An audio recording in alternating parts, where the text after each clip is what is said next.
In this crash course on avoiding bad renters, we will go over Airbnb's policies for vetting guests and talk about practical things you can do today to prevent bad short-term renters.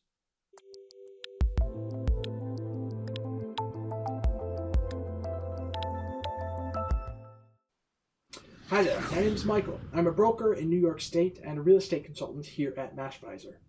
Here on the channel, we publish videos every Tuesday, Thursday, and Saturday, and we talk about all things real estate and real estate investing, including traditional rentals and Airbnbs. So I'm very glad you're here.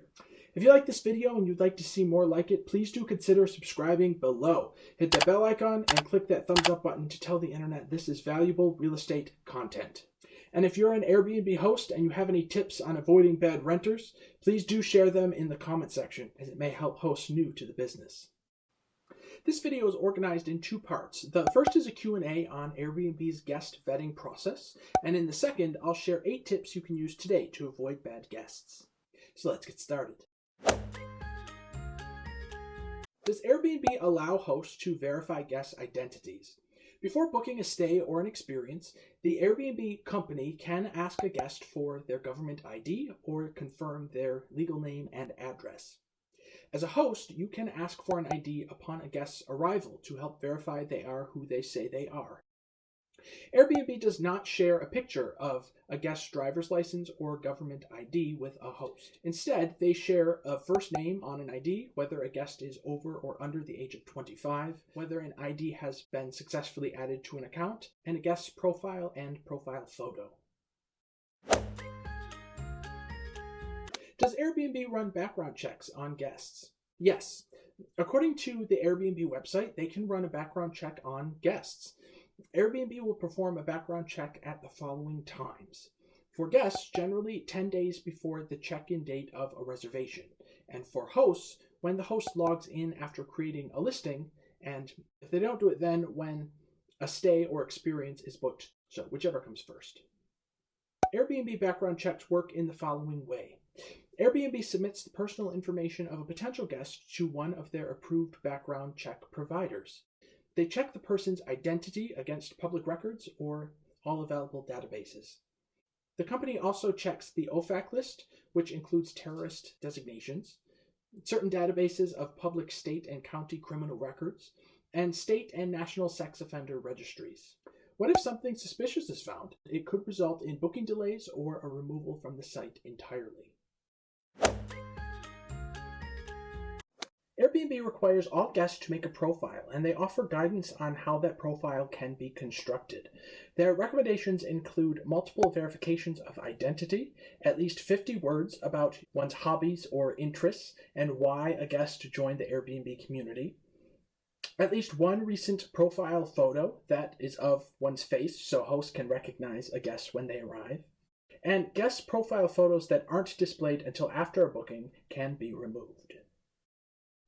Hey there, just one word from our sponsor, Mashvisor.com.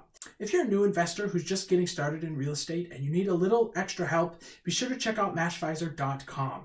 We help beginner and seasoned investors find the best areas for investing in both traditional and short-term rental properties. And of course, all the listings on the site come with analysis that can help you make the best business choice for your investment portfolio. So check us out, Mashvisor.com, and you can get a free 7-day trial and 20% off your lifetime membership by using the code VIDEO when you sign up. Let's get back to your video. So now that we have the basics from Airbnb out of the way, in the second part of our crash course, let's go over some expert tips from a host's perspective on avoiding troublesome renters. We spoke of that profile previously. The first thing an Airbnb host should do when vetting a potential renter is check out the guest's profile. Airbnb has a system that allows hosts and guests to leave reviews of their experiences about each other. And this can be a great way to know whether or not a potential renter is likely to be a problem. If they have a history of receiving or leaving negative reviews, then it might be best to steer clear of that guest.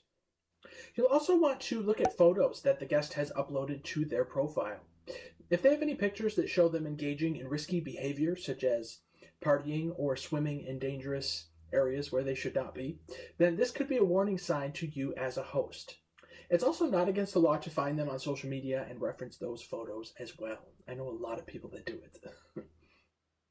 Contact the guest's references. If they have listed any contacts as references on their profile, reach out and ask them about their experience with this guest. If references all have good things to say, then that's a great sign. However, if they have anything negative to report about that renter, then it might be best to avoid them entirely. Many hosts I know do not allow local renters on their properties. If you decide to accept them, inquire why they're visiting your Airbnb. Most of the time, the guests will be very open with you. Sometimes they just need a larger place to stay for a short term while they're in town taking care of an elderly family member, or a husband and wife need a quick local getaway while the grandparents are with the kids. However, they could also have less than ideal intentions. Drugs and other illegal activities certainly come to mind, as does throwing a wild party in someone else's house. So, you just need to be careful. Consider installing noise monitoring devices and surveillance, and be very transparent about it. Put it in your house manual. You want everyone involved to know that you are watching or you have the potential to watch the property from afar. There's a device called Party Squasher that I was recently told about, and it's essentially a camera that counts people and sends owners alerts if a certain limit of people have entered the property. It seems like a wise investment if parties are a concern for you.